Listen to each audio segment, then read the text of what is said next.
नमस्ते दोस्तों, स्वागत है आपका मेरे पॉडकास्ट में। आज हमारे साथ बहुत ही स्पेशल गेस्ट है जो कि न्यूमरोलॉजिस्ट है अनुराग जी। उनका हम स्वागत करते हैं। वेलकम टू अनुराग जी, हमारे पॉडकास्ट में आपका स्वागत है। Thank you so much. मैंने अभी तक न्यूमरोलॉजी के बारे में सुना है सर, बट ये कॉग्निटिव न्यूमरोलॉजी क्या है इसके बारे में मैंने फर्स्ट टाइम सुना है आपसे। तो आप जी, उसको थोड़ा एक्सप्लेन कर सकते हो? चलिए मैं इसको थोड़ा-सा एक सिंपल लैंग्वेज में समझाने की कोशिश करूँगा जिससे कि हर एक जन इससे थोड़ा अवेयर हो पाए। हम कॉग्निटिव न्यूमरोलॉजी को 4 एज़ में भाग करते हैं, 4 ए। पहला ए जो है, वो है एनालिसिस, कि अगर हमारी जो थॉट और बिहेवियर है, तो उससे हम एनालिसिस करते हैं कि हम इस तरह का व्यवहार या हमारा पैटर्न क्यों है। सेकंड ए हमारा आता है अवेयरनेस, कि ये जो पैटर्न है इसे हमें अपने आप में सेल्फ अवेयरनेस की तरह से क्रिएट कर लेना पड़ेगा। और जब अगर हम ये जान लेते हैं कि हमारा बिहेवियर कैसा है, हमारा पैटर्न कैसा है, तो हमें उसे अलाइनमेंट कर लेना है। अलाइनमेंट किससे? हमारे माइंड से और नंबर्स के पैटर्न को। ये दोनों को अगर हम अलाइन कर लेते हैं, कैसे अलाइन कर सकेंगे? थ्रू डेवलपिंग प्रॉपर हैबिट्स, जिसको हम एडजस्टमेंट कहते हैं। तो कॉग्निटिव न्यूमरोलॉजी क्या है? अभी तक के अंदर में न्यूमरोलॉजी के जितने भी पार्ट है वहां पर में आप ट्रेडिशनल वे में या तो आप फियर को बेच रहे हैं और या तो कोई एक्सटर्नल प्रोडक्ट को ही बेच रहे हैं, जिससे कि आपके हाथ की पार्ट नहीं है। कॉग्निटिव कह रहा है कि आपका जितना भी जो सीक्वेंस फॉर्म हो रहा है, वो आप ही के थॉट और आप ही के बिहेवियर पैटर्न से हो रहा है करके। ओके, तो ये वैदिक न्यूमरोलॉजी और लोशु ग्रिड से बिल्कुल अलग है? जी, बिल्कुल अलग तो है, नो डाउट अबाउट इट। क्योंकि अगर मैं लोशु ग्रिड की अगर बात करूं तो आज इंडिया के अंदर में लोशु ग्रिड जो है, जो ओरिजिनल चाइनीज से लोशु ग्रिड फॉर्म किया गया, वो नहीं पढ़ाया जा रहा है। क्योंकि लोशु ग्रिड के अंदर में प्लैनेट्स का कोई रोल नहीं है, और हम लोग ने यहाँ पर में लोशु ग्रिड को प्लैनेट्स का पार्ट डाल दिया है। एनी हाउ, वो एक अलग चैप्टर है। बट हम कॉग्निटिव के अंदर में क्या करते हैं, हम लोग ने फॉर्मूलाज, जो मैथमेटिक्स साइंस फॉर्मूलाज है, उसको हम लोग ने क्रिएट किया है, जिसके बेसिस से हम ये पैटर्न को फॉर्म करके पता कर सकते हैं कि इस पर्सन के अगर इस तरह का बिहेवियर या इस तरह का चीजें जो हो रही है, वो क्यों हो रही है। तो वो हम कॉग्निटिव से ज्यादा एक्वायर करके बता पाते हैं। अच्छा, जैसे उसमें ग्रिड बनती है वैदिक में और लूशु में, तो इसमें भी ग्रिड राइट। जैसा कुछ होता है? नहीं, इसमें भी ग्रिड बनती है। अब जब ग्रिड की बात आई है, तो मैं आपके पॉडकास्ट के माध्यम से ये मैं बता दूं कि ग्रिड की अपनी एक लिमिटेशन है। क्योंकि ग्रिड के अंदर में हम हमारे डेट ऑफ बर्थ के नंबर्स को डालते हैं, जिसे हम रॉ डिजिट कहते हैं। रॉ डिजिट का मतलब है कि जब आपने जन्म लिया, कुछ नंबर्स हैं जो उसी के नंबर्स के बेस पे आपका उस दिन जन्म हुआ है, और उसके हिसाब से आपके लाइफ के अंदर में कुछ कैरेक्टरिस्टिक्स, आपके ट्रेड्स क्रिएट होते हैं, पर्सनालिटी क्रिएट होते हैं। लेकिन जब हमने न्यूमरोलॉजी में सीखा है कि हमारे पास में मूलांक है, जिसको हम हमारे साइकिक नंबर बोलते हैं, और भाग्यांक है जिसे हम लाइफ पाथ नंबर बोलते हैं, और नामांक है। तो ये क्या है? ये जो नंबर्स हैं, ये रिजल्ट हैं। ये हमारे जितने भी नंबर्स डेट ऑफ बर्थ को कैलकुलेट करने के बाद उसका जो एक रिजल्ट आता, आउटपुट आता है, उसका नंबर है।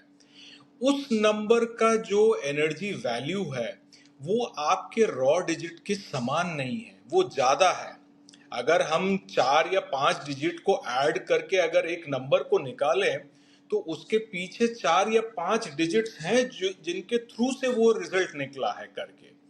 तो इसीलिए ग्रिड जो है, एक लिमिटेशन है, एक पीरियड तक। आप एक पर्टिकुलर पीरियड तक में ही आप ग्रिड की एनालिसिस कर सकते हैं। हमारे कॉग्निटिव में भी ग्रिड है करके, जिसे हम आईपीओ ग्रिड कहते हैं, input process and output grid.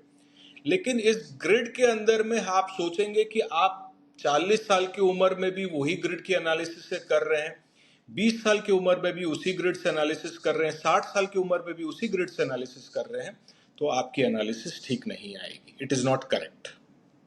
But sir birth date तो सेम रहती है, फिर बर्थ डेट के यस, हिसाब से ही बर्थ हम डेट, ग्रिड में डालेंगे, और कौन से आप नंबर डालते हैं फिर? बर्थ डेट के हिसाब से जब डालते हैं तो आप सोचिए कि आप बर्थ डेट से जो ग्रिड बना लिए हैं और उस बर्थ डेट के अंदर में वो नंबर्स चेंज नहीं हो रहे, ग्रिड में है, तो आपके पूरे एंटायर लाइफ में 80 इयर्स 90 इयर्स तक के अंदर में वो एनालिसिस सेम कैसे रह सकती है? यस। आपको अगर बता रहे हैं कि कहीं भी हमारे न्यूमरोलॉजी के अंदर में उस 9 ग्रिड्स में नंबर्स कहीं नहीं चेंज हो रहे, हाँ कहीं पर्सनल ईयर या दशा या वो हम ऐड करते जा रहे हैं, बट वो बहुत टेम्पररी है। इसीलिए कॉग्निटिव का फॉर्मेशन हुआ है, जहां पर में अगर हमें कोई स्ट्रेस के बारे में निकालना है या हमें अगर कहीं रिलेशनशिप के कंपैटिबिलिटी के बारे में निकालना है या हमें कहीं आपके करियर वेल्थ के पोटेंशियलिटी के बारे में निकालना है, तो उसमें हमें कहीं ना कहीं दूसरे दूसरे चीजों के कॉम्बिनेशंस को डालकर ही निकाल सकते हैं। जिसके कारण आज जब 2 ढाई साल मुझे ये कॉग्निटिव को क्रिएट करते हुए हो गया है, तो जब पहले क्रिएट हुआ था तो 6 या 7 फॉर्मूलाज ही क्रिएट हुए थे। आज हम 200 प्लस फॉर्मूलाज को लेकर बैठे हैं, जहां आप रिलेशनशिप के अंदर में हम कम से कम हमारे पास में 70 से ऊपर फॉर्मूला है, जहां आप ये भी हम लोग मोटा मोटी एनालाइज कर सकते हैं कि आपके रिलेशनशिप के अंदर में मैरिज का विंडो कब खुल रहा है, कब बंद हो रहा है, डिवोर्स की प्रोबेबिलिटी क्या है, आप क्या लीगल के अंदर में भी जा सकते हैं कि नहीं जा सकते हैं। एवरीथिंग थ्रू दिस फॉर्मूला, जो ग्रिड नहीं कर सकती है। ओके, तो सर ये कॉग्निटिव न्यूमरोलॉजी आई कहाँ से? आई तो मेरे से ही है, लेकिन क्योंकि मैं साइकोलॉजिस्ट भी हूं और कॉग्निटिव बिहेवियर थेरेपी जिसको सीबीटी बोलते हैं, तो मैं आगे प्रैक्टिस करता था। तो जैसे मैंने भी 6 साल पहले न्यूमरोलॉजी को यही लोशू ग्रिड और वैदिक से मैंने पढ़ना सीखा, and I was very confuse, मैं काफ़ी कंफ्यूज होते जा रहा था क्योंकि एनालिसिस सब चीज़ों के अंदर में अलग आ रही थी। और मेरे लिए एक बेनिफिट ये था, क्योंकि मैं एक साइकोलॉजिस्ट हूँ, तो मेरे लिए पैटर्न बिहेवियर को पढ़ना बड़ा आसान था। तो जब मेरे पास में डेट ऑफ बर्थ एनालिसिस के लिए आ रहे थे, तो मैंने तब देखा कि ये ग्रिड से एनालिसिस अगर मैं करूं और अगर मैं अपने कुछ पैटर्न को अगर मैं क्रिएट करूं थ्रू कॉग्निटिव, जिसको हम scientific method, science, math, psychology अगर सबको डालें, तो उसकी एनालिसिस क्या बोल रही है। तो न्यूमरोलॉजी और साइंस के कुछ सिंपल कैलकुलेशन से हम ये एनालिसिस करते करते करते करते आज यहाँ पहुँच गए हैं, जहाँ पर हम हर एक एनालिसिस के हिसाब से एक मोटा मोटी एक्यूरेसी में आ रहे हैं।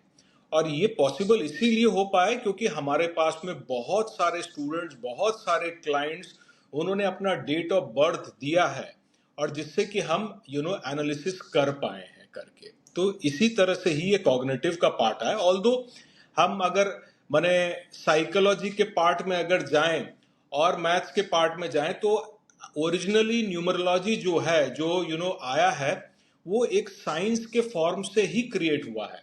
क्योंकि न्यूमरोलॉजी, अगर हम नंबर्स की बात करें ना, तो नंबर्स में सिर्फ 2 ही पार्ट है। एक पार्ट को ही हम जानते हैं, अगर हम ऑकल्ट को छोड़ दें और हम ये भूल जाएं कि हम कुछ भी प्रेडिक्ट कर रहे हैं, तो 1+1=2 हम ये मैथ्स को जानते हैं कि हम इसको ऐड कर रहे हैं या सब्ट्रैक्ट कर रहे हैं। इसे हम क्वांटिटेटिव टर्म कहते हैं। लेकिन नंबर्स जब क्रिएट हो रहे थे, बड़े बड़े ग्रीक फिलोसोफर, हमारे वैदिक फिलोसोफर, चाइनीज फिलोसोफर इसके क्वालिटेटिव एस्पेक्ट्स को बहुत ध्यान दे रहे थे कि हम इसे ह्यूमन के बिहेवियर के साथ, गॉड के किस पार्ट के साथ कैसे जोड़ सके। सपोज 4 है तो 4 सीजन्स हो गया, 5 है तो 5 एलिमेंट्स हो गया। तो हम इस तरह से एक एक नंबर को जोड़ते जा रहे थे, कर रहे थे। अच्छा, तो इसमें भी हर नंबर की पर्सनालिटी होती है कि 1 नंबर जी की पर्सनालिटी जी ऐसी जी होगी? जी जी जी जी, ये नंबर पर्सनालिटी एक्चुअली अगेन ये साइकोलॉजी का ही एक पार्ट है। हमारे एक फेमस फिलोसोफर, माने हम साइकोलॉजिस्ट बोल सकते हैं, कार्ल जंग, उन्होंने एक टर्म निकाला था, आर्च टाइप। तो ये जो हम ह्यूमन साइकोलॉजी क्या करते हैं, हम बिहेवियर पैटर्न्स या ऑब्जर्वेशन या हमारे पास कुछ साइंटिफिक एक्सपेरिमेंट्स हैं जिसकी हम एग्जाम्पल को लेकर हम साइकोलॉजी के हिसाब से आपके बिहेवियर पैटर्न को पकड़ते हैं।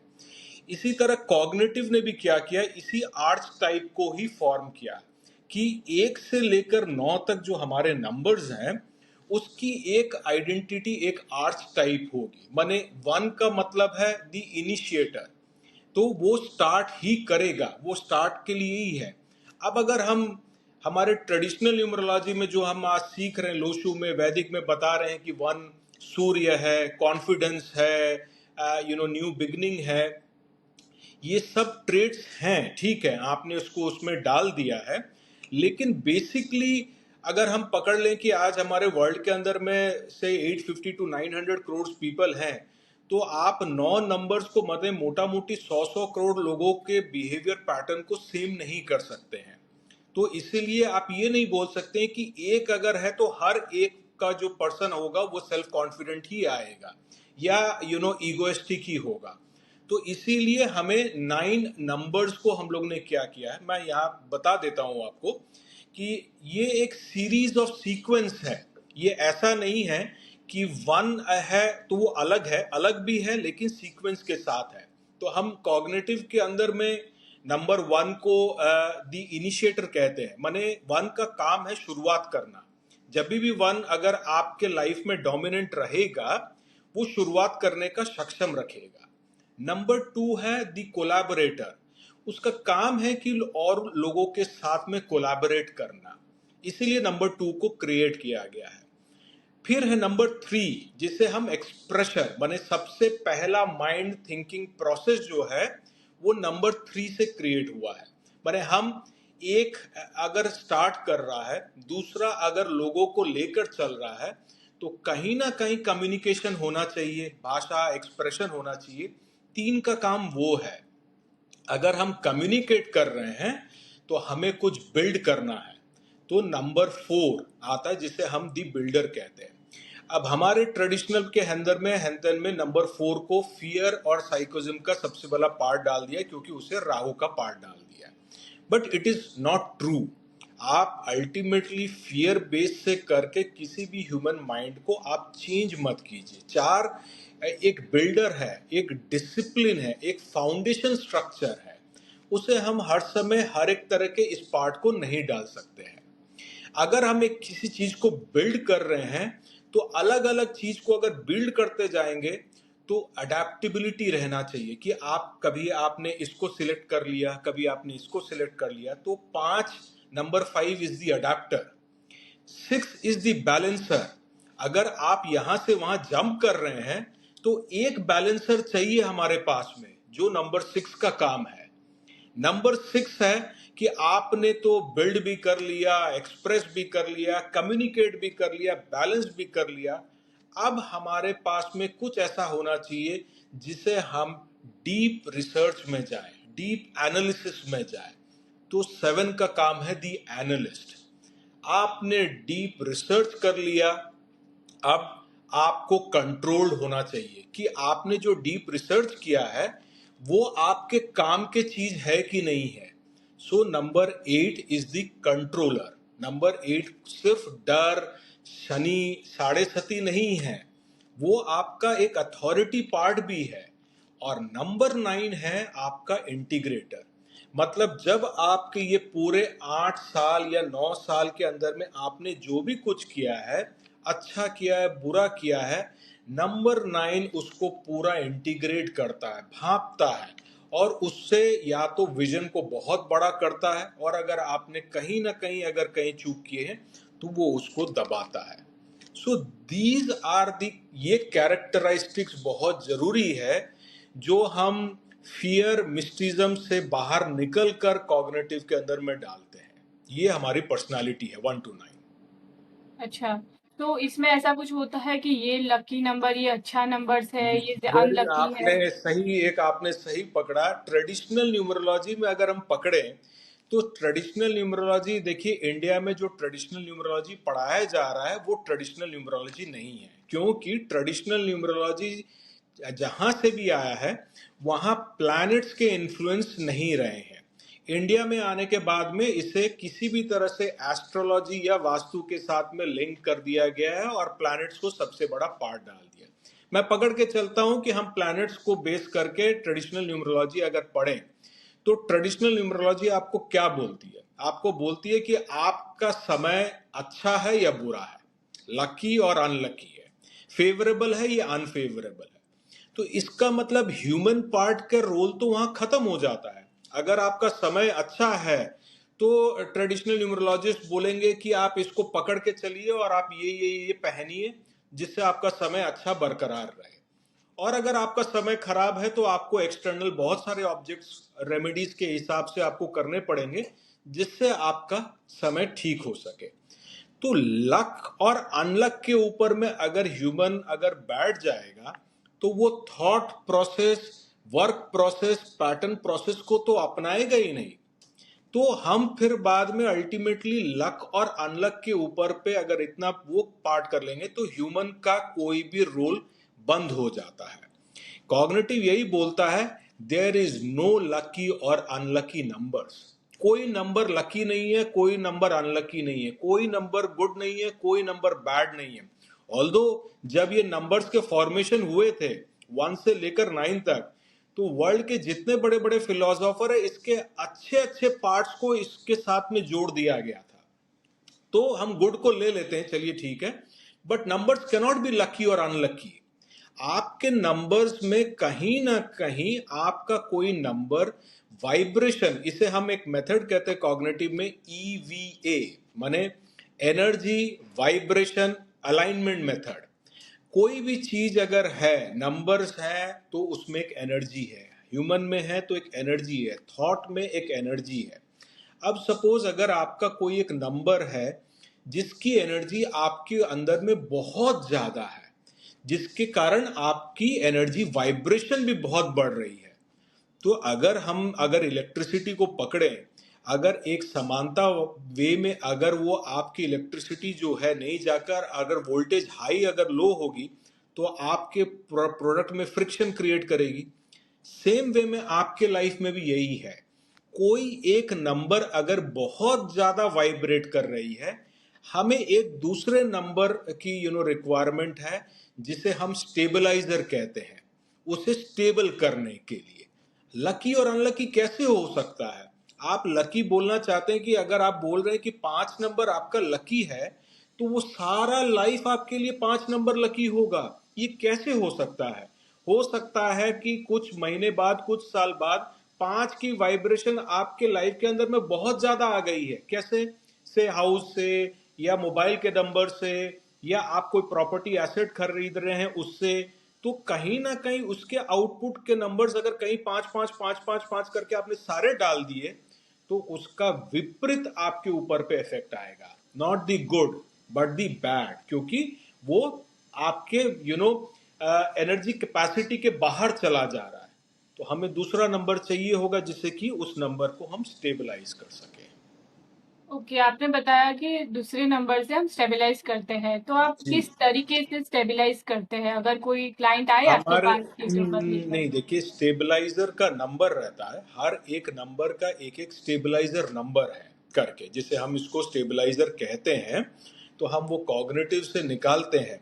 कॉग्निटिव के अंदर में मैं आपको बताऊं, आज के डेट में हम लोग कम से कम 100 प्लस रिपोर्ट्स जनरेट कर रहे हैं, और ये कोई सॉफ्टवेयर से नहीं है। क्यों? क्योंकि हम ह्यूमन माइंड और ह्यूमन बिहेवियर को सॉफ्टवेयर में नहीं डाल सकते हैं।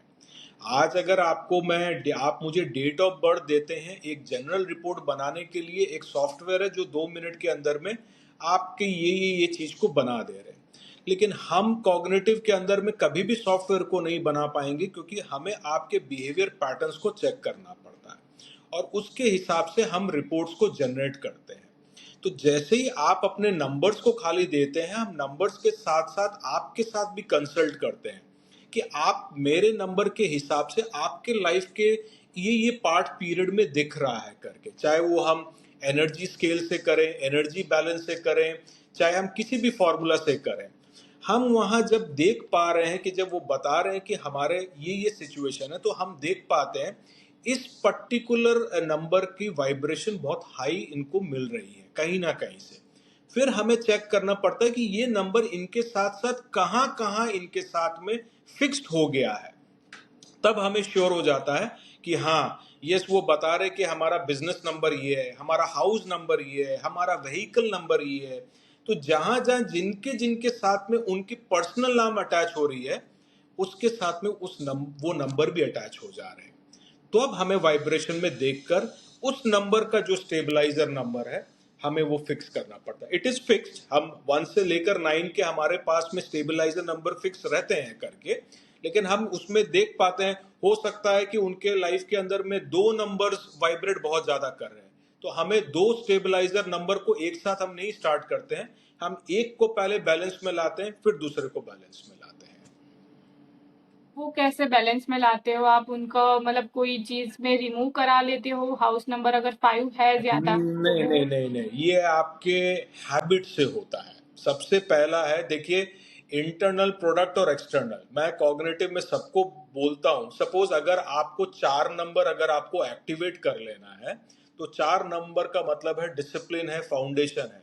इसका मतलब है आप अपने लाइफ के अंदर में एक पर्टिकुलर रूटीन को बांध लीजिए।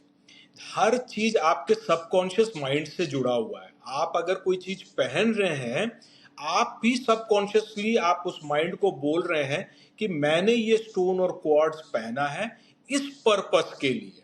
और वो माइंड ही उसे एनर्जी क्रिएट कर देती है कि यस, अब आहिस्ते आहिस्ते आहिस्ते जब आप उसको एनर्जी के माध्यम में दे दे रहे हैं सबकॉन्शियस माइंड को for certain period of time, उसकी एनर्जी ऑटोमेटिकली क्रिएट हो जा रही है। तो जैसे मैं एग्जांपल आपको दे रहा था नंबर 4 की, आप डेली हैबिट्स में रूटीन को बांध लीजिए कि अगर आप सुबह 7 बजे उठ रहे हैं, रोज सुबह 7 बजे उठे। 9 बजे अगर आप ऑफिस के लिए निकल रहे हैं, 9 बजे ही जाएं। इस समय में अगर आप वापस आ रहे हैं तो ये उस समय में आए। सबकॉन्शियस माइंड पकड़ लेता है कि आप समहाउ नंबर 4 को एक्टिवेट कर रहे हैं इस रूटीन को बांधने के लिए। जब आप ये फॉलो नहीं कर पाते हैं, तब हमें अलग अलग प्रोसेस में, चाहे वो हीलिंग कोड के नंबर जो होते हैं उसके थ्रू से, या फिर हमें कोई ना कोई सीक्रेट ज्योमेट्री जो आपको यंत्र बनाना, हमें बनाना पड़ता है कॉग्निटिव के बेसिस पे वो। और अगर नहीं हो कि नहीं, आप बहुत ज्यादा आपकी माइंड डाइवर्टेड है, तो मैं लास्ट के अंदर में पहले एक्टिवेट करने के लिए तब फिर हमें क्वार्ट्ज ब्रेसलेट देना पड़ता है, जिससे कि वो 4 नंबर एक्टिवेट पहले हो। तो हर बार मैं कोशिश तो यही है कि आपको कुछ खरीदना नहीं पड़े, आप सिंपली अपने रेगुलर हैबिट्स के थ्रू से ही आप उसको ठीक वे में आप अपने अलाइन कर सकते हैं। ओके, तो आप मुझे बता सकते हो कि हर नंबर को एक्टिवेट करने के लिए क्या करना होता है, किस चीज का ध्यान रखना होता है? ये बड़ा लंबा प्रोसेस है स्तुति, माने क्योंकि हम इस माने जैसे हम ट्रेडिशनल में जनरलाइज कर देते हैं, हम जनरलाइज नहीं कर सकते हैं। क्योंकि अगर सपोज किसी का हेल्थ की अगर पार्ट में अगर वो जानना चाहता है, तो हमें पहले सारा फॉर्मूला डालना पड़ता है। We have more than 30-40 formula कि उसका स्ट्रेस इंडेक्स कैसा है, उसकी वाइटलिटी कैसी है, उसकी इम्यूनिटी कैसी है। तो हम जब ये डालकर देखते हैं कि कौन कौन से नंबर्स उसमें जनरेट हो रहे हैं, और उसमें जब दिखता है कि कुछ कॉमन नंबर्स ही जनरेट हो रहे हैं, तो वो इंडिकेट कर देता है कि प्रॉब्लम यहाँ है। तो जब हम कॉग्निटिव न्यूमरोलॉजी के तरफ से कंसल्ट करते हैं और रिपोर्ट बनाते हैं ना, इट इज़ नॉट इजी। ये इतनी आसानी से हर चीज़ नहीं हो सकती है, माने हमें टाइम लगता है। अगर हम आज एक रिपोर्ट बनाते हैं, तो एक 60 पन्ने का रिपोर्ट बनाने के लिए हमें मिनिमम 5 से 7 दिन लगता है। और हम सिर्फ डेट ऑफ बर्थ और नंबर से आप डेटा देने से नहीं चलेगा। हमारी एक क्वेश्चनियर फॉर्म रहती है, जिसमें हम आपसे क्वेश्चंस भी पूछते हैं, आपको वो भी देना पड़ता है कि आप क्या क्या चैलेंजेस फेस कर रहे हैं, आप क्या, आपका गुड पार्ट है, बैड पार्ट है। जो हमें हेल्प करता है इन साइकोलॉजी वे में भी, कि ये नंबर्स ये आपके लूप पे तो क्रिएट नहीं हो रही है। तो ये जब डेटा इनपुट आती है ना, तब हम फॉर्मूला को डालते हैं और फिर एक्यूरेसी में जाते हैं। इट्स अ लॉन्ग प्रोसेस, लेकिन ये हम देख रहे हैं कि ये एनालिसिस ह्यूमन बिहेवियर के और पार्ट में काफी अच्छा काम कर रहा है। ओके सर, तो जैसे आपने बताया कि आप एक फॉर्म फिलअप कराते हो, जी। तो ये कॉग्निटिव में प्रिडिक्शन हो पाती है? कि लाइफ में फ्यूचर पहला में क्या चीज होगा? है, मैं आपको क्लियर कर दूं, पूरे वर्ल्ड में कोई ऐसा ऑकल्ट नहीं है जो 100% एक्यूरेट प्रेडिक्शन कर सकते, इसलिए मैं कभी वर्ड प्रेडिक्शन यूज नहीं करता हूं, क्योंकि एआई भी अभी तक ह्यूमन बिहेवियर को प्रेडिक्ट नहीं कर पाया है करके।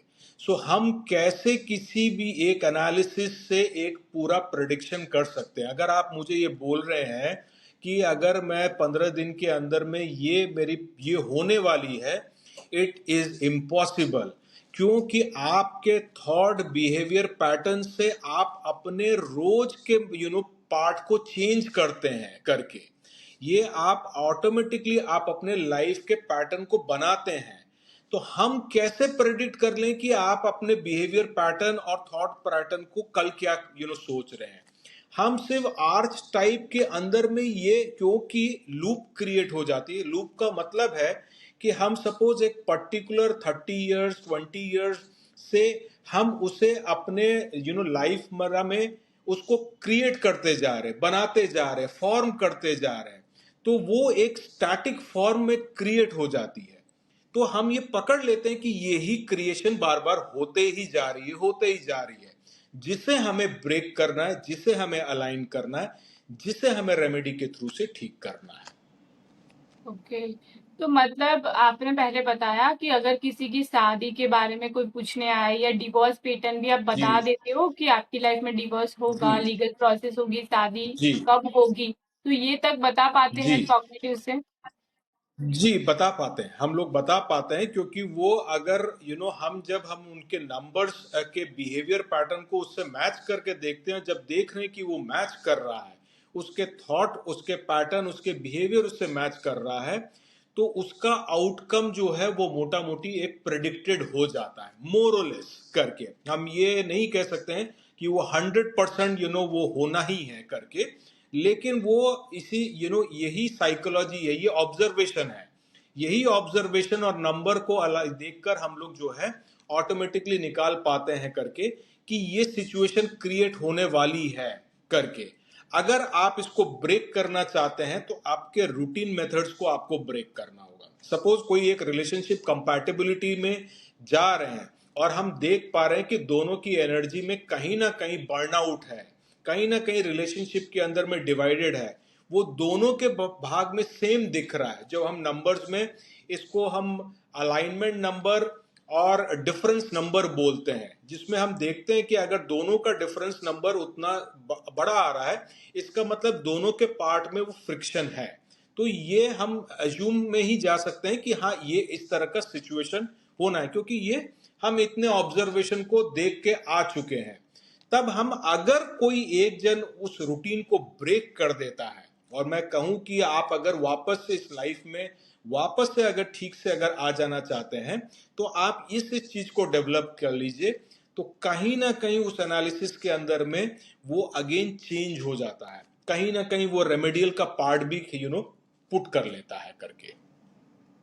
ओके। तो आप अपने पास कोई आई ऐसे कोई क्लाइंट या ऐसी किसी चीज की मुझे केस स्टडीज शेयर कर सकते हो कि क्या प्रॉब्लम थी और आने के बाद कैसे सॉल्व किया आपने? मैं केस स्टडी आपके साथ में जरूर से शेयर कर लूंगा, लेकिन मैं नाम नहीं शेयर कर पाऊंगा, क्योंकि ऑफ वो हम कोर्स। उसमें नेम को जो है वो हम नहीं कर सकेंगे। बट ऐसे बहुत सारे, आप जिसके केस स्टडी बोलेंगे, हम केस स्टडी को जो है आपको, क्योंकि हमारे पास में ऐसे अनगिनत रिलेशनशिप में वेल्थ को लेकर, एसेट को लेकर, अभी हम लोग ने एजुकेशन के ऊपर में बहुत सारा रिपोर्ट्स जनरेट किया है, जहाँ क्योंकि अभी बच्चे लाखों रुपए खर्चा कर रहे हैं अब्रॉड सेटल करने के लिए, हायर स्टडीज करने के लिए, तो उनकी एनर्जी क्या बोलती है वो उसके अंदर में हम लोग दिखा पा रहे हैं। और अभी के डेट पे हमारे लिए सबसे बड़ा क्रिएशन हुआ है बिजनेस इंटेलिजेंस, बिजनेस के पार्ट में, जिसको हम न्यूमरोग्राफिक्स बोलते हैं। जो मैं आपको एक एग्जांपल के हिसाब से मैं शेयर करूं, अगर एक कोई बहुत बड़ी कंपनी है, जो एक सपोज उनके वेरियस सिटीज में ऑफिस है, और कहीं एक सिटी के अंदर में वो ऑफिस खोल रही हैं, जिनमें उनके डिफरेंट डिफरेंट ब्रांचेस है, मार्केटिंग मैनेजर है, एचआर है, सेल्स है, और उन्होंने अपने इंटरव्यू में हजारों इंटरव्यू, राउंड ऑफ इंटरव्यूज के सीवीज के बाद they have selected certain CVs को लेकर कि हाँ, हम मार्केटिंग मैनेजर में हमारे पास में 20 या 25 है जो एजुकेशन और उनके क्राइटेरिया के हिसाब से मैच कर रहे हैं। हम न्यूमरोग्राफिक्स और बिजनेस इंटेलिजेंस और मार्केटिंग इंटेलिजेंस के हिसाब से ये तक भी हम एनालाइज कर सकते हैं कि उनके डेट ऑफ बर्थ और उनके नंबर्स के हिसाब से वो मार्केटिंग मैनेजर के लिए वो इन्फ्लुएंस हो रहा है कि नहीं हो रहा है, वो आगे अल्टीमेटली उस नंबर्स ऑटोमेटिकली लाइफ उसके उस डिमांड को क्रिएट कर रहा है कि नहीं कर रहा है। तो ये अल्टीमेटली जो है ये भी हम कॉग्निटिव के थ्रू से, इंटेलिजेंस के थ्रू से हम वो कर सकते हैं करके। मैं आपके साथ में केस स्टडी डेफिनेटली मैं शेयर कर दूंगा करके in with in a day और टू। ओके।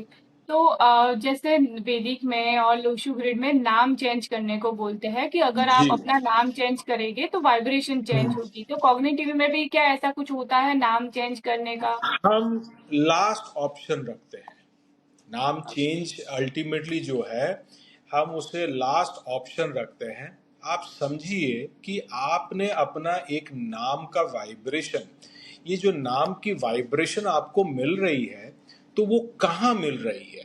आपने नाम को रखा है, उसे नंबर्स में कन्वर्ट कर दिया है, उसे हम अपने माइंड के अंदर में ही एनर्जी को प्रोसेस कर रहे हैं। अब आपने 25 साल तक, 30 साल तक आपने एक नाम के वाइब्रेशन को अपने थॉट माइंड के अंदर में उसे डाल दिया है। डू यू थिंक कि आप अगर अपनी नेम नंबर की एनर्जी को चेंज कर देंगे तो वो इंस्टेंट काम करने लग जाएगा?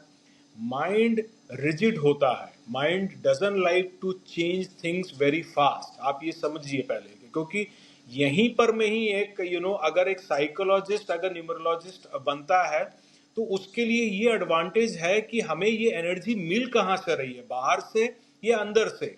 तो अगर हम अंदर के प्रोसेस को अगर समझ लें कि ये एनर्जी फॉर्म कैसे हो रही है तो आपके लिए रेमेडी करना आसान है। तो जब आपके लिए आपका माइंड आपकी एनर्जी को इतने साल के रिजिडिटी के बाद में उसको ब्रेक करने नहीं देगा आसानी से, तो आप अगर देखेंगे कि आपने नेम चेंज कर लिया, आप उसको बस सोचे 1 महीना हो गया, हमें तो कोई उसका एडवांटेज नहीं मिल पा रहा है, कर नहीं पा रहा है, so that becomes the trouble. क्यों? क्योंकि आप नाम को कितने बार चेंज करेंगे। इसलिए मैं ऑलवेज रेकमेंड करता हूं कि नेम को जो है हम हट से चेंज नहीं करें और करना भी नहीं चाहिए। आप उसे, अगर ऐसा कोई सिचुएशन आता है जहां हमें लगे कि सब मोटा मोटी है, अगर हम किसी तरह से एक नंबर को किसी तरह अगर चेंज कर दें तो उसमें सबसे बड़ा प्राइमरी नंबर जिसको हम चेंज कर सकते हैं वो नेम ही है। क्योंकि मूलांक, भाग्यांक और नामांक, इसे हम कॉग्निटिव ट्रायंगल कहते हैं, इन तीनों की पावर सबसे ज्यादा होती है। तो इसीलिए अगर हम किसी तरह से इसको चेंज कर दें और बाकी अलाइन हो जा रही है तब हम नाम को चेंज करने जाते हैं, नहीं तो नहीं। ओके, चलो आपने बताया कि इतने सालों से नाम चल रहा है, वो तो हम लास्ट ऑप्शन रखेंगे चेंज करने को, बट अगर कोई न्यू बॉर्न बेबी है तो उनका जी ऐसा ही हो सके ना कि नाम पहले से ही न्यूमरोलॉजी के अकॉर्डिंग ही रखा जाए? जी जी जी, एग्जैक्टली। उसमें हम ये कर सकते हैं कि हम जो न्यू बेबी बॉर्न है, तो क्योंकि हमारे पास में दो जो पावरफुल नंबर्स हैं, मूलांक और भाग्यांक उसी समय में जनरेट हो जाता है, तो हम नेम न्यूमरोलॉजी के हिसाब से हम उसे पर्टिकुलर वो नंबर दे सकते हैं जो उसे इन फ्यूचर के अंदर में अलाइन करके फायदा बेनिफिट कर सकता है। ये पॉसिबिलिटी है करके, ये हमारे हाथ में है। ओके, जैसे नाम चेंज करने की बात तो हो गई। बिजनेस नेम, अगर किसी कोई नया बिजनेस ओपन करने जा रहे हैं तो वो मूलांक भाग्यांक के अलाइन बिजनेस नेम रखे तो उसको कोई बेनिफिट होगा कि उसमें भी ऐसा होता है कि होगा, हमारा जो लेकिन बिजनेस है उसके हिसाब से, मतलब अगर किसी का कंस्ट्रक्शन का बिजनेस है, किसी का ज्वेलरी का बिजनेस है, तो उसके अकॉर्डिंग नाम रखना चाहिए बिजनेस का। देखिए, यहाँ खाली यहाँ ये फैक्टर नहीं आता है कि उसके बिजनेस टाइप क्या है। ये सबसे बड़ा गलत पार्ट आ जा रहा है कि हमें पहले ये देखना है कि किस फाउंडर की एनर्जी सबसे पहले उसमें जा रही है। अगर सपोज एक बिजनेस है और एक सोल प्रोप्राइटरशिप कंपनी है जिसके अंदर में जो पर्सन बिजनेस चला रहा है वही ओनर है, वही उस बिजनेस गोल को क्रिएट कर रहा है, थॉट को, आइडियोलॉजी को, सबको, तो उसके एनर्जी के साथ में हम उसको कोरिलेट कर सकते हैं और बिजनेस नेम नंबर को उसके अलाइन के हिसाब से डाल सकते हैं। ऑल्दो काफ़ी बड़ा उसके अंदर में भी प्रोसेस रहता है। लेकिन आप ऐसा सोचिए कि जहां अगर कोई पब्लिक लिमिटेड कंपनी है, ट्रस्ट है, गवर्नमेंट ऑर्गेनाइजेशन है, लिस्टेड कंपनी है, जहां कोई एक पर्टिकुलर ओनर नहीं है, there are multiple owner shareholders हैं, वहाँ ये कॉग्निटिव न्यूमरोलॉजी का पार्ट बहुत इंपॉर्टेंट हो जाता है, जहाँ पर में हमें ये देखना पड़ता है कि किसका क्या गोल प्रोसेस है, किसका आपकी थॉट प्रोसेस क्या, आप इस जो कंपनी को फॉर्म कर रहे हैं, और अगर रियल एस्टेट में भी जा रहे हैं तो आप क्या चाहते हैं। आप एक ही प्रोजेक्ट करना चाहते हैं, आप एक ही सिटी में करना चाहते हैं, आप इसे बहुत बड़ा करना चाहते हैं, वो विजुअलाइजेशन गोल भी बहुत इंपॉर्टेंट होता है। तो हम इसे बिजनेस न्यूमरोलॉजी के अंदर में 7 डिफरेंट पार्ट्स को बोलते हैं। हम 7 डिफरेंट पार्ट्स हम अपने बिजनेसमैन के पर्सन से हम ये लेते हैं, और उसकी एनालिसिस से फिर हम निकालते हैं। बिजनेस नेम नंबर एक इम्पॉर्टेंट पार्ट है, लोगो भी एक इम्पॉर्टेंट पार्ट है, बट खाली ये दोनों ही इम्पॉर्टेंट नहीं है, इसके बाद भी हमें दूसरे दूसरे एनर्जी वाइब्रेशन को भी यूज करना पड़ता है। क्यों? क्योंकि आपके साथ और भी लोग जुड़ रहे हैं करके, तो वो भी देखना पड़ता है कि कितनी बड़ी आपकी कंपनी है, आपकी फाइनेंस कहाँ से आ रही है, आपका गोल क्या है, आपका ऑब्जेक्टिव क्या है। तो ये प्लानिंग सारे लेने के बाद ही आप उसके बारे में एक प्रॉपर एनालिसिस कर सकते हैं। मैं हर बार यही बोलता हूं कि न्यूमरोलॉजी या किसी को प्लीज खाली प्रेडिक्शन में मत डालिए। हम प्रेडिक्शन नहीं है, हम ये वर्तमान प्रेजेंट सिचुएशन में अगर हम एनालिसिस करते जाएंगे तो आप अपने स्टेप को आप जान सकेंगे कि आप कहाँ स्टेप रख रहे हैं। हम इसे फियर का बेस से बाहर निकाल दें कि ये करने से फियर होगा, ये करने से खराब होगा। कोई चीज करने से खराब नहीं हो सकता है। आप अल्टीमेटली अगर कहीं पर में भी एक पैर रख रहे हैं एक जगह, तो अगर वहां गलत है तो उसको सुधारा भी जा सकता है। आप अल्टीमेटली दूसरा भी रास्ता है, तीसरा भी है, चौथा भी है। So we need a proper good analysis. Okay. तो मतलब जैसे वैदिक और वो सब जो न्यूमरोलॉजिस्ट है अभी, तो ओनली नाम चेंज कर देते हैं और जी आपने जो बताया वो नहीं देखते, तो उससे फिर कोई बेनिफिट नहीं होता। नहीं, बेनिफिट के बदले में उस खराब होता है। आपके माइंड में अगर अल्टीमेटली आप नंबर को चेंज कर रहे हैं तो वो फ्रिक्शन माइंड उसके साथ फाइट करता है। योर सबकॉन्शियस माइंड फाइट कि हम उसे एक्टिवेट नहीं करने दे रहे हैं। और अगर आपकी थॉट प्रोसेस उतनी स्ट्रांग नहीं है, आप क्या चाहते हैं, आप एक न्यूमरोलॉजिस्ट के पास गए कि भाई मैं ये प्रॉब्लम फेस कर रहा हूं सर, तो वो देख रहे आप एक काम करो, आप अपने नेम न्यूमरोलॉजी को इस नंबर पे ले आओ। आपने कहा ठीक है कर लीजिए, आपने कर लिया, उसके बाद आप कुछ नहीं कर रहे हैं, आप भी उसको एक्टिवेट नहीं कर रहे हैं। आपको भी उसको एक्टिवेट करना, जब आपके माइंड उसका एक रोल है, उस नंबर का एक पर्टिकुलर रोल होता है, जब वो माइंड उसको से फाइट कर रहा है, आपको भी फाइट करना पड़ेगा। कि अगर सपोज ऐसा कोई नंबर है जो आपको क्रिएट कर दे रहा है कि डिसिप्लिन क्रिएट करें, और आप चाह रहे कि मैं रोज सुबह 7 बजे उठूं, ऐसा सिचुएशन क्रिएट होगा कि आप सुबह 7 बजे नहीं उठ पाएंगे। आप अल्टीमेटली 8 बजे उठेंगे, 9 बजे उठेंगे, तो आपका माइंड आपको वहां पर में रेजिस्ट कर देगा। तो आपको भी उसके साथ में वो फाइट करना पड़ेगा कि नहीं, मैं मैं कल से 7 बजे ही उठूंगा। तब माइंड उसको एक्सेप्टेबिलिटी में डालेगा करके। बिकॉज माइंड जो इतने सारे आपके ब्रेन के अंदर में जो न्यूरॉन्स पैटर्न चल रहे हैं, उसे इतनी आसानी से ब्रेक नहीं करता। और मैं आपको ये कह दूं कि नेम न्यूमरोलॉजी में सिर्फ नाम चेंज करना एक मने पार्ट नहीं है। नेम न्यूमरोलॉजी बहुत बड़ा पार्ट है। उसके अंदर में बहुत सारे फॉर्मूलाज हैं, उसके अंदर में भी पर्सनल ईयर साइकिल देखना पड़ता है करके। तो ये जो हमारे न्यूमरोलॉजिस्ट लोग फटाफट किसी भी तरह से हम 6 में ले आते हैं, 5 में ले आते हैं, 4 में ले आते हैं, कहीं डबल 8 को डाल दे रहे हैं स्टार्टिंग में, कहीं बीच में डबल 4 को डाल दे रहे हैं। ऐसा करने से नहीं होगा। हर चीज की एनालिसिस, आप सोचिए, आप एक एक वॉर में जा रहे हैं, आप एक ह्यूमन माइंड के वॉर को आप इतने साल के बाद में उस पैटर्न को ब्रेक कर रहे हैं। जस्ट एक सिंपल आप एक नाम के नंबर को इधर पे ला देने से आप सोच सकते हैं कि क्या आपकी सारी लाइफ की सब कुछ चेंज हो जाएगी? Is it possible? ये एक्सेप्टेबिलिटी नहीं हो सकती है करके। ओके सर, हमने बात की नेम न्यूमरोलॉजी और बिजनेस नेम चेंज की। अभी हम बात करते हैं हाउस नंबर की। कि हाउस नंबर अगर हमारा कोई है पर्टिकुलर 1 हो गया, 4 हो गया, तो हाउस नंबर की एनर्जी घर के हर एक मेंबर को इफेक्ट करती है। चलिए इसको ना ऐसे समझते हैं, हमारे पास में तीन इन्फ्लुएंस का पार्ट है। पहला जो हाईएस्ट इन्फ्लुएंस है उसे हम कहते हैं ट्रायंगल, इन द सेंस मूलांक का नंबर, भाग्यांक का नंबर और नामांक का नंबर।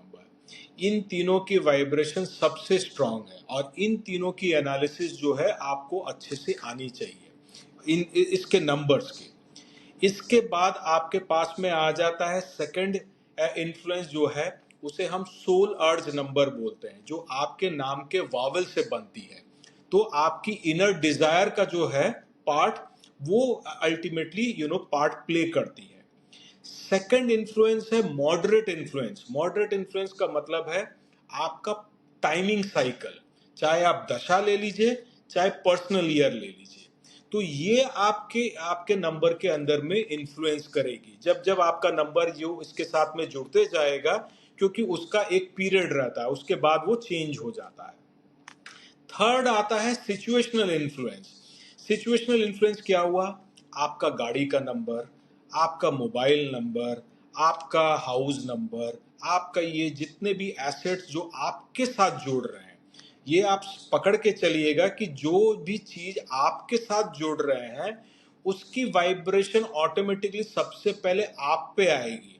उसका सिग्निफिकेंस भी, उसका इफेक्ट भी। जैसे आपने हाउस नंबर कहा, अब हाउस नंबर किसने खरीदा है, जिसके नाम पे अल्टीमेटली खरीदा है, सबसे पहले इंपैक्ट उसके ऊपर में आता है करके। फिर अगर हम फैमिली को पकड़ लें, तो फैमिली के अंदर में अगर है तो वो डायरेक्शनल एनर्जी उनके ऊपर में अच्छा या बुरा जाता है। और इस डायरेक्शनल एनर्जी के लिए ही लोशु ग्रिड बना था। लोशु ग्रिड इसलिए नहीं बना था कि हम उससे ये निकाल सके कि आपकी पर्सनालिटी कैसी है, आपकी ट्रेड कैसी है करके। लोशु ग्रिड एक फेंगशुई का सबसे बड़ा पार्ट है, जिसे हम, अगर हमारा कंपास वास्तु में गोल रहता है और लोशु ग्रिड जो है वो कंपास है, वो एक स्क्वायर कंपास है। जहां अगर हम एक बिल्डिंग या फ्लैट का मैप रखें और उसके ऊपर में लोशु ग्रिड कंपास रख दें और आपके डेट ऑफ बर्थ के नंबर जहां वहां उसमें डाल दें, और जहां जो मिसिंग है, इसका मतलब उसकी एनर्जी उस जगह पर में मिसिंग आ रही है, उस डायरेक्शन पे मिसिंग आ रही है। तो उस डायरेक्शन पे अगर आपके बच्चों का अगर घर है तो वहां वो एनर्जी आपको अच्छा नहीं देगी। अगर वहां पर में आपका बेडरूम है जहां बहुत स्ट्रांग एनर्जी है और आपके वहां एनर्जी स्ट्रांग में है, तो वहां जो भी चीज होगी वहां पर में स्ट्रांग होगी। तो ये हाउस नंबर के साथ साथ ये हम अंदर की जो डायरेक्शनल एनर्जी होती है, ये भी बहुत ज्यादा इंपॉर्टेंट पार्ट प्ले करती है।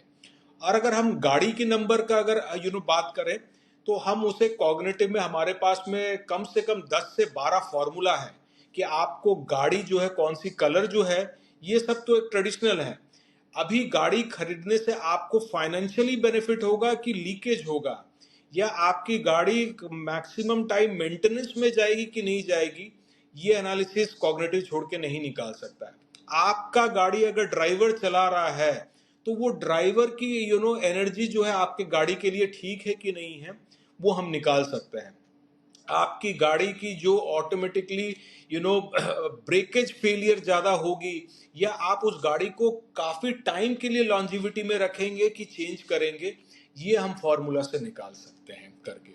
तो ये इन्फ्लुएंस करती है, लेकिन इसका इन्फ्लुएंस आपके लाइफ में कम है, ज्यादा नहीं है करके। लेकिन अगर कोई आपको लकी नंबर बोल दे रहा है 5, आप हाउस को भी 5 डाल दे रहे हैं, गाड़ी को भी 5 डाल दे रहे हैं, मोबाइल को भी 5 डाल दे, सब में 5 डाल दे रहे हैं, तो एक साथ इकट्ठा होके 5 की एनर्जी इतनी बड़ी हो जाएगी जो आपको आपके फेवरेबल डायरेक्शन में काम नहीं करेगी, अनफेवरेबल डायरेक्शन में काम करेगी, क्योंकि वो एनर्जी आप हैंडल नहीं कर पा रहे हैं करके।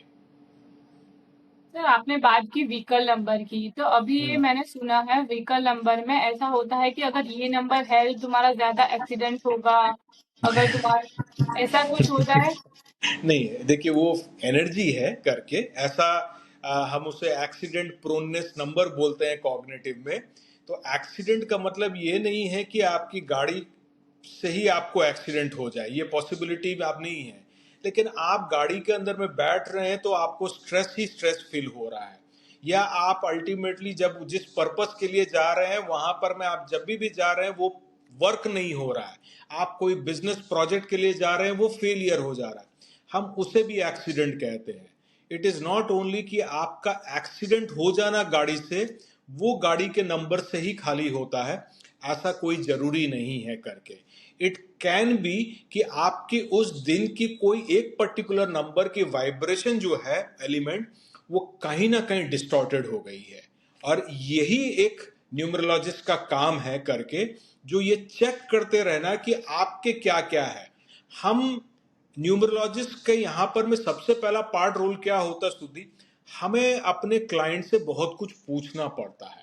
दे have to give us more data. हम सिर्फ नाम और डेट ऑफ बर्थ से एक जनरल एनालिसिस कर सकते हैं, इतनी सारी एनालिसिस नहीं कर सकेंगे। इतनी सारी एनालिसिस करने के लिए आपका पास्ट, आपका सब कुछ मोटा मोटी आप पकड़ लीजिए कि मैं लॉयर हूं, आप मुझे सब कुछ बता दे रहे हैं, तब जाकर मैं अल्टीमेटली उसके साथ में जो है मैं इधर उधर करके मैं देख पाऊंगा कि कहाँ सही है, कहाँ ग्राफ जा रहा है, कहाँ नहीं जा रहा है। इसीलिए हमें माने बीइंग ए न्यूमरोलॉजिस्ट इसके साथ मैं ज्यादा अट्रैक्टेड इसलिए हूं क्योंकि बहुत कम डेटा से हम बहुत ज्यादा एनालिसिस कर पाते हैं, जो बाकी ऑकल्ट के अंदर में नहीं हो पाती है करके। मतलब कॉग्निटिव न्यूमरोलॉजी से हम लाइफ चेंज कर सकते हैं किसी की। यस, कर सकते हैं, क्योंकि उसमें लाइफ चेंज ही मेन है। आप एनालिसिस करके पग पग चल के आप अपने आप को चेंज कीजिए। आप अपने लक के पार्ट पे बिलीव मत कीजिए कि हमारा लक पार्ट जो है वो चेंज हो जा रहा है। कहीं अगर चेंज हो जा रहा है उसमें हमें न्यूमरोलॉजिस्ट की दरकार नहीं है। सर्टन नंबर्स की अलाइनमेंट उस पर्टिकुलर टाइम इवेंट पे ऐसा हो रहा है जहां पर में वो आपको फॉर्च्यून में कहीं ना कहीं क्रिएट कर दे रहा है, लेकिन वो टाइम जो रहेगा ना वो एक माने फॉर स्मॉल पीरियड रहेगा, वो हर समय नहीं रहेगा, क्योंकि आपको नहीं पता कि किस कारण हो चुका है वो, आपके लाइफ में लक का पार्ट क्यों आया। लेकिन अगर हम एनालिसिस करके चलते रहें कि मेरे से मांग रहा है कि हमें बैलेंस होना है, हमें सेंसिटिव होना है, हमें इमोशनल डेप्थ को क्रिएट करना है, हमें एंगरनेस हमारे बिहेवियर में चेंज लाना है, ये अगर आप नहीं करेंगे, कोई ऐसा एक्सटर्नल प्रोडक्ट नहीं है जो आपकी इसकी रेमेडी कर सके। इसकी रेमेडी आपको खुद को ही करनी पड़ती है।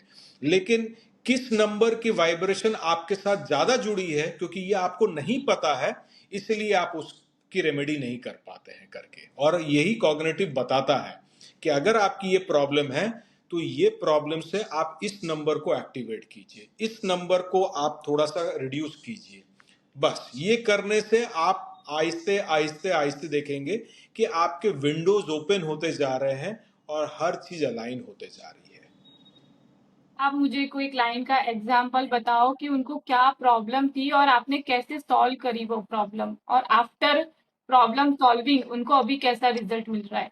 हेल्थ से ऐसा रिलेटेड तो हो गया, बहुत करियर से बहुत रिलेटेड हो गया। बहुत सारे ऐसे एग्जाम्पल है स्तुति। अगर मैं मैरिज की अगर बात करूं तो अभी एक पर्सन है जिसकी काफी ईयर से मैरिज नहीं हो पा रही थी करके, तो हमने उसे अगेन एक कॉग्निटिव से पर्सनलाइज कोड और यंत्र बना कर दिया करके, एंड बेस्ड ऑन दैट करके मैरिज का जो पार्ट है वो हो रहा है।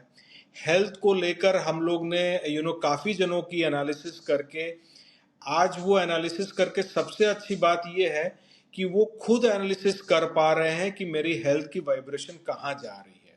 They are able to see, because वो हमारे स्टूडेंट है जिन्हें हम कॉग्निटिव पढ़ा रहे हैं, तो वो अपनी एनालिसिस करते करते करके कहाँ उसकी हेल्थ की पैटर्न जा रही है, वो पैटर्न अपने 9 इयर्स के पैटर्न को पूरा निकाल ले रहे हैं और वो पैटर्न के बेसिस पे वो आगे बढ़ रहे हैं करके। तो ऐसे बहुत सारे एग्जाम्पल्स हैं, खाली ये इंडिया में नहीं, क्योंकि हमारे जो इंडियन सिटीजन्स जो बाहर बैठे हैं वो भी अल्टीमेटली जो मेरे कॉग्निटिव के क्लास कर चुके हैं, मेनी ऑफ देम वहाँ ऑलरेडी एस्ट्रोलॉजर हैं, न्यूमरोलॉजिस्ट हैं, आकाशिक रिकॉर्ड्स में हैं। तो वो इस बिहेवियर पैटर्न को बहुत अच्छे से समझते हैं। दे इंजॉय वो फियर मिस्टिज्म पे ज़्यादा बिलीव नहीं करना चाहते हैं। और इस पैटर्न को जब वो कर रहे हैं तो उससे उनके ऊपर में बहुत डिफरेंस आ रहा है। डिफरेंस आने का सबसे पहला पार्ट है सेल्फ अवेयरनेस। मेरा काम एनालिसिस है, लेकिन अगर आप अवेयर नहीं हो रहे तो वो एनर्जी एक्टिवेट नहीं होगी। हम सिर्फ आपको पहना दें, हम सिर्फ आपको मोबाइल में यंत्र दे दें, हम आपको सिर्फ कोड दे दें, तो वो कोड किसके लिए है, वो यंत्र किसके लिए है? वो अवेयरनेस आपको क्रिएट करना है कि ये नंबर मेरे को ज्यादा हमें एक्टिवेट करना है, ये नंबर को हमें थोड़ा सा बैलेंस करके नीचे जाना है। ये आप करते जाइए। मैं आपको बता रहा हूं सर्टेन पीरियड कुछ कुछ को है जिनके कोड्स बहुत जल्दी काम किए। मुझे भी नहीं बिलीव हुआ, क्योंकि हमारे कुछ ने कहा कि सर ये तो सडन काम कर गया। कुछ को समय लगा है। तो ये माइंड के ऊपर रहता है कि वो कितना रिजिड है किस चीज पे, और आपका बिहेवियर पैटर्न कैसा है। अगर आपको मैं बोल रहा हूं कि आपको एंगरनेस को कम करना है, जिससे आपका ये एनर्जी इस नंबर को रिड्यूस करना होगा, लेकिन आप नहीं कर रहे हैं, तो फिर वो रिड्यूस नहीं हो सकता है। तो हमें अवेयर होना पड़ेगा। ये बोलना कि मेरे से नहीं हो सकता है, ये एक्सेप्टेबिलिटी नहीं है। ये करना पड़ेगा। हाँ, मैं उसके कोई ना कोई मीडियम में आपको क्रिएट कर दूंगा। ये जो कोड्स हो गए, या आपको कुछ पहनने के लिए आपको क्वार्ट्स हो गए, या आपको मैंने कोई यंत्र बना दिया है करके, या बीज मंत्र मैंने आपको कोई दे दिया है, तो दीज एक्टिवेट करने से क्या होता है कि ये आपको, आपके पास में अस्त्र है जो आपको हेल्प करता है, लेकिन आपको इनको लेकर सारे लाइफ नहीं चलना है। डोंट आपको ऐसा नहीं है सर ये यंत्र तो अच्छा काम किया, अब मुझे और 4 यंत्र दे दीजिए या 3 यंत्र दे दीजिए, ऐसा नहीं है। इसको पकड़ के सीढ़ी चढ़िए, उसके बाद अपने हैबिट मेंटल पैटर्न को खुद डेवलप कीजिए। नहीं तो अगेन फिर वही हुआ, आप एक किसी के भरोसे रह गए, फिर आपको हर बार मेरे पास में आकर उसी के सीढ़ी को पकड़ पकड़ के चलना पड़ेगा। कॉग्निटिव ये नहीं बोलता है you can do it on yourself. मतलब at the end of the day हमें खुद ही चेंज होना होगा, हमें खुद ही अपने जी, बिहेवियर पैटर्न्स चेंज करने हैं। यस यस यस, आप अगर उसको करेंगे, आप अपने में अवेयर हो जाएंगे, तो इससे अच्छा कुछ नहीं है। इससे बेटर कोई रेमेडी वर्ल्ड में कोई नहीं कर सकता है। एंड वो बहुत जल्दी काम करता है। क्यों? क्योंकि आप माइंड को कंट्रोल कर ले रहे हैं। आप माइंड को बोल रहे हैं कि आप ऐसा लाइफ के ऊपर में थ्रो मत कीजिए, मैं बोल रहा हूं आपको ऐसे करना है तो ऐसा कीजिए। जब वो रिजिडिटी चली जाएगी, अपने आप अलाइन। लेकिन किस नंबर की रिजिडिटी है, ये आपको कॉग्निटिव से, मेरे से जान लेना पड़ेगा कि आपकी ये अलाइंड नहीं है, ये चीज की अलाइनमेंट आपको कर लेनी है। तो वो एनालिसिस जब हम कर देते हैं, तब उसके बाद आप अपने उसको पकड़ के अपने लाइफ लॉन्ग में चलिए ना, कहीं कोई दिक्कत नहीं आएगी। क्योंकि मैं आपको बता दूंगा कि आपकी साइकिल में हर साल क्या नंबर आ रहा है, क्या नंबर जा रहा है, क्या चेंज आ रहा है। आप उस 9 इयर्स के साइकिल को पकड़ पकड़ के आप चलते जाइए कि वो चलते जाएगी। क्योंकि एक साइकिल का एक फेज रहता है। हम अपने पूरे लाइफ को 4 साइकिल में बांधते हैं। हर साइकिल 9 इयर्स का होता है। हर 3 साइकिल के बाद में एक फेज चेंज होता है, 27, 54, 81 एंड 81 प्लस। तो वो साइकिल्स जो है, आप उस 9 साइकिल को पकड़ पकड़ के आप अगर चलते जाएंगे, आप ऑटोमेटिकली एक रूटीन में आ जाएंगे, स्ट्रक्चर में आ जाएंगे।